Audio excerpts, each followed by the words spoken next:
Well, President Trump was asked about UFOs one more time, and this time he's been pressed on UFOs by Fox News. Now, Fox News has been one of the few networks, I will give them props and credit, going back to my days on Fox and Friends when we would actually cover these stories and treat it with a seriousness that should be reported. I mean, here you have perhaps craft from other worlds crashed on Earth, being investigated and researched by the U.S. government and being kept from and hidden from the American people. Nuclear missile sites being shut down while these UFOs are in the sky above them. That's been reported. Look at Malmstrom Air Force Base and others. Multiple reports of these nuclear missiles going offline, unable to be used. Is this not a national security threat? But Fox News has been doing great work, and my friend Tucker Carlson, who we'll get to in a second.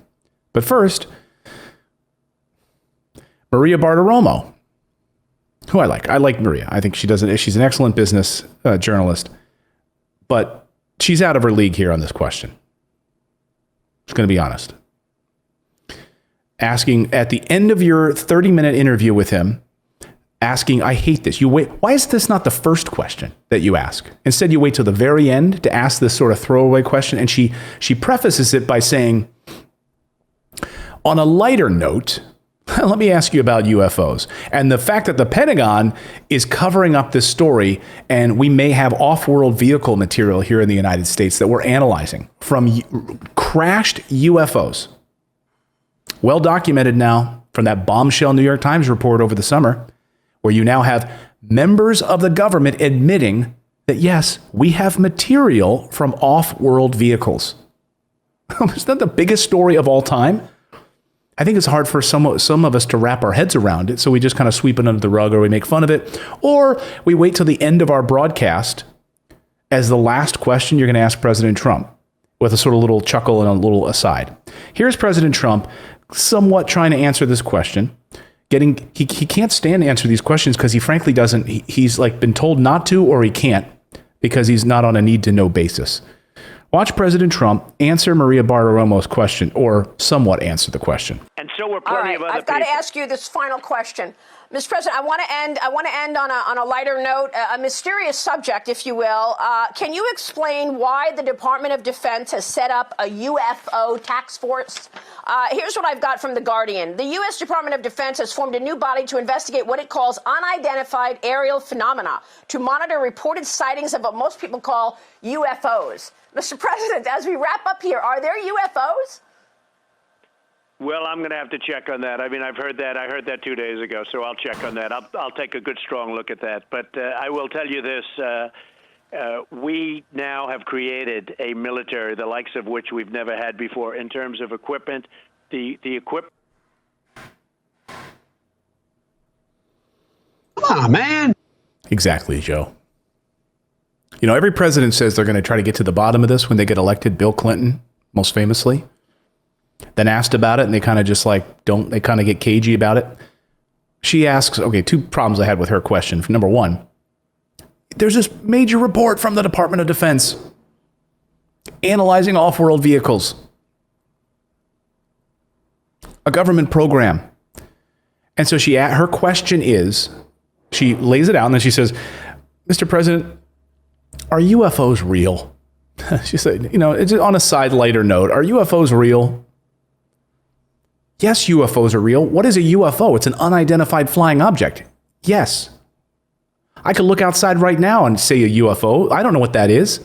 Oh, it's just an airplane. It was unidentified for a few minutes. That's not that. See, this is when journalists who don't know the material ask questions like that. That's like me trying to ask questions about raising chickens. I don't know the first thing. Oh, I know I like eggs.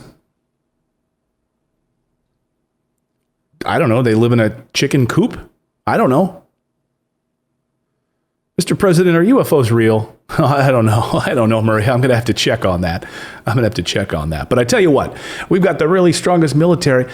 He doesn't want to answer. He's too nervous to answer the question. He doesn't want to. Number one, there's a couple of reasons I think the president doesn't want to. We've already heard, and Bill Clinton's talked about this, that presidents are not on a need-to-know basis, that there are security clearances that go like 20 levels higher than the President of the United States. This has been well documented by Philip Corso and others.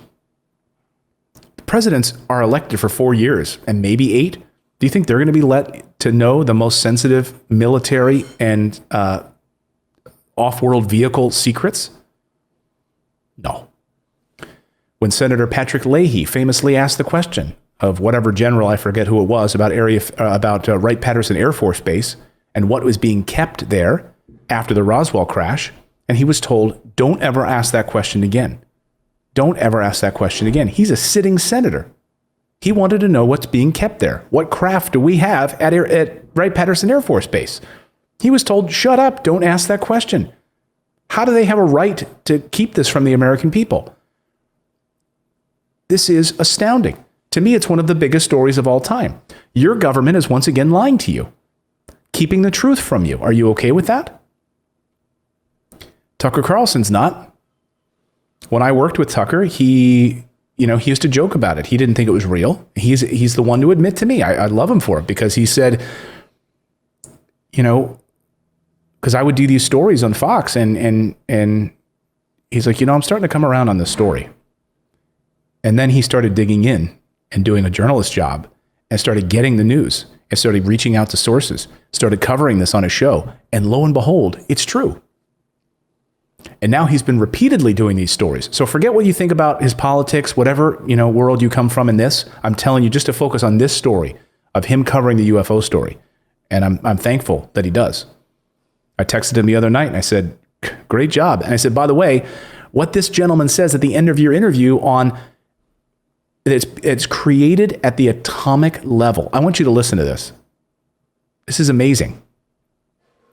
A new documentary, Phenomenon, is out. And so Tucker had the filmmaker on, as well as a member of the Department of Defense, to talk about this very issue. Listen. I just want to ask you in turn about these 2 strains from the documentary. The first, to you, James Fox, is the question of the nuclear weapons facilities. How often do we think UFOs have visited, and why?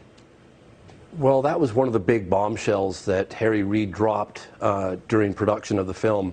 It really kind of caught me off guard, because it's the first time, a government official of his magnitude, of his level, had revealed that these UFOs were not only seen over, super secret nuclear weapons facilities, but they were interacting, shutting on and off some of the missiles. He went as far as even saying that if the president had called upon to launch the missiles in several occasions, they couldn't have done it. The missiles were deactivated. And this has also been happening in Russia. And we document those cases very thoroughly with high-level military officials testifying about these incidents. It's beyond. Mr. Mellon, quickly to you, physical evidence of UFOs, metal from the craft, where? Well, this is, my congratulations to James. This is the most informative and engaging documentary, and important documentary on this subject, because it's no longer a theoretical issue, as you've observed. This is now, the Defense Department has confirmed this is happening. Congress is asking questions. They're asking for a report. So this information, people need to get an understanding and a context with which to sort of process and absorb this.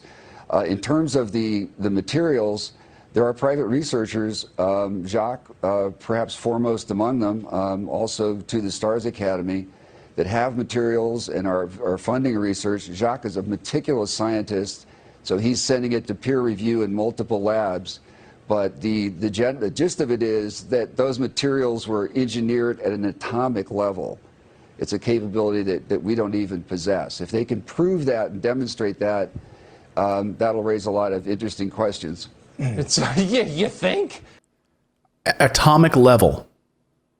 Again, I don't care what you think about Tucker's politics. I'm not a libertarian. I think he is. I'm talking about his politics. Okay? I'm talking about his coverage of this. We can all have differences of opinion on how we think the government should run. But on this issue, as Tucker even pointed out at the beginning of that segment, this is not a partisan issue. We should all care about this. Democrats, Republicans, independents, we should all be upset and worried that our federal government is lying to us, keeping this information from us. So Senator Harry Reid, a Democrat of Nevada, he's been spilling the beans on this. He was one of the first people to talk about this secret government program. I mean, he was the Senate Majority Leader. It's like Mitch McConnell level, saying that, yes, we have this secret government program. So if anyone's watching right now and is like, well, are UFOs real? It's the dumbest question in the world. Yes, anything can be unidentified. The real question is the government hiding unidentified aerial craft, off-world vehicles, and materials that are being held by the U.S. government? The answer is yes. Senator Harry Reid talks about it in this new documentary called Phenomena. I'm hoping to get James Fox here on the show, but here is Senator Harry Reid. Why it's there, but shouldn't we at least be spending some money to study all these phenomenon? Shouldn't we study this stuff? The answer is yes, and that's all this was about, and why the federal government all these years has covered up, put brake pads on everything, stopped it. I think it's very, very bad for our country. Are you saying that there's some evidence that still hasn't seen the light of day? I'm saying most of it hasn't seen the light of day. Most of it hasn't seen the light of day. What do you think? Let me know in the comments below what you think about this. By the way, I was just interviewed on Ryan Sprague's really great podcast called Somewhere in the Skies. So go check that out. We talked for about an hour and 45 minutes or so. Ryan and I did about UFOs, mainstream media coverage of this. It's a podcast. You can go, it's called Somewhere in the Skies. It's also available on YouTube. I'll put a link in the show notes if you want to watch. He does like a video version of the audio. I think that's important to realize what's actually at stake and what's actually important. And that's these things like climate change or how to stop this. That's Ryan. Anyway, he does a great show. So we talked about mainstream media coverage of UFOs and what it's like to work in the mainstream media with these types of stories. And we talked about some of our favorite UFO cases. Anyway, thanks to Ryan for having me on his show. It was a lot of fun. And if you're interested, I have a whole YouTube channel, by the way, on paranormal. It's called The Paranormal Post. You can come over here and check it out. It's youtube.com/paranormal post, where I cover some of these big, YouTube-related UFO-related stories, as well as other scary stories. We've got a lot of different stuff that we've been covering. And, like if you like creepy stories as well and mysteries, we've got that. About this mysterious staircase that shows up in the woods that multiple Forest Service workers have seen on a regular basis. I have actually witnessed this when I was a kid. I've got other great stories on here about these faceless humans that people have been running into. And also a mystery of the Mary Celeste, which is another great story about how everyone disappeared on board the Mary Celeste, the entire crew, and no one ever found them.